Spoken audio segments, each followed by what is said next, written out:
यही वजह है कि यह युद्ध 67 दिन बाद भी बेनतीजा दिखाई दे रहा है।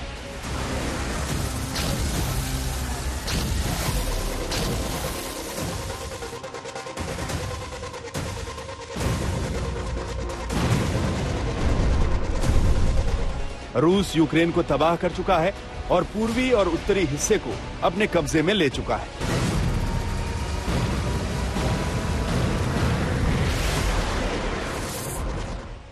खार्किव से खेरसान तक कब्जे के बाद रूस की अगली प्लानिंग मोल्दोवा के नजदीकी इलाके ट्रांसनिस्ट्रिया से हमला करने की है, क्योंकि 67 दिन के बाद भी रूस राजधानी कीव पर पूरी तरह कब्जा नहीं कर पाया है और जेलेंस्की को घुटने पर लाने के लिए रूस कीव पर कब्जा जमाना चाहता है। लेकिन रूस का अगला टारगेट मोल्दोवा है और ट्रांसनिस्ट्रिया का वो इलाका है जहां रूस का सिक्का चलता है। ये इलाका रूस के उपकारों के बोझ तले दबा हुआ है, इसलिए यहां रूसी सेना की एक टुकड़ी तैनात भी है।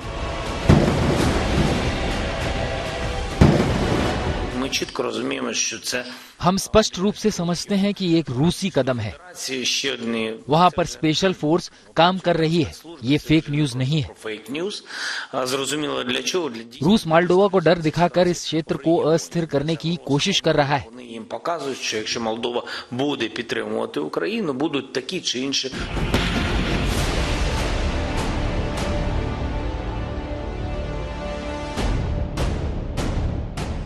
जेलेंस्की ने दावा किया है कि व्लादिमीर पुतिन का अगला टारगेट मोल्दोवा है, क्योंकि रूस अब ट्रांसनिस्ट्रिया को अपने सैनिकों के लिए नए बेस के तौर पर इस्तेमाल करना चाहता है।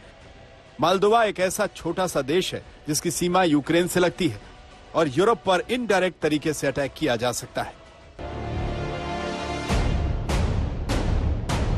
रूस का लेटेस्ट दावा है कि उसने यूक्रेन के 17 मिलिट्री ठिकानों पर टारगेट किया है। इस हमले में रूसी एयरफोर्स ने हाई प्रिसीजन मिसाइलों से यूक्रेन के सैन्य ठिकानों को बुरी तरह बर्बाद किया है, जिसमें यूक्रेन के 200 जवान मारे गए हैं, 23 आर्मर्ड व्हीकल्स बर्बाद हुए, एक कमांड पोस्ट भी तबाह हुई, साथ ही एक वेयर हाउस भी तबाह हो गया है जिसमें यूक्रेन अपने रॉकेट्स और आर्टिलरी रखे हुए था। दावा रूस का है, लेकिन सच ये है कि 67 दिनों के हमले में रूस को अब तक वो कामयाबी नहीं मिल पाई है जिसकी उसे उम्मीद रही होगी। लेकिन यूक्रेन ने अब तक हार नहीं मानी, पूर्वी हिस्से में रूस को करारा जवाब दे रही है। यही वजह है कि डोनबास में यूक्रेन के सैनिक फिर अपना कब्जा जमाने के लिए रूस पर हमला कर रहे हैं।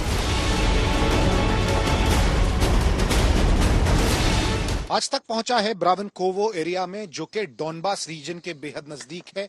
यहीं से डोनबास का रास्ता जाता है। डोनबास रीजन यहां से तकरीबन 30-40 किलोमीटर ही दूर होगा। ये पड़ता जरूर खार्किव ओब्लास्ट में है, लेकिन खार्किव जो है वो डोनेस्क और लोहांस्क दोनों को बॉर्डर करता है और बहुत जबरदस्त शेलिंग हुई है इस इलाके में। इतनी तबाही के बाद भी यूक्रेन में लड़ने की हिम्मत बची हुई है। युद्ध अभी खत्म नहीं हुआ है और रूस यूक्रेन की जिद को देखकर लगता है कि यह अभी खत्म होने वाला भी नहीं है। ऐसे में सबकी नजर पुतिन के फैसले पर टिकी हुई है कि वो इस युद्ध में अगला हमला किस तरह का करने वाले हैं। कीव से राजेश पवार, डोनबास से अभिषेक भल्ला के साथ आज तक ब्यूरो।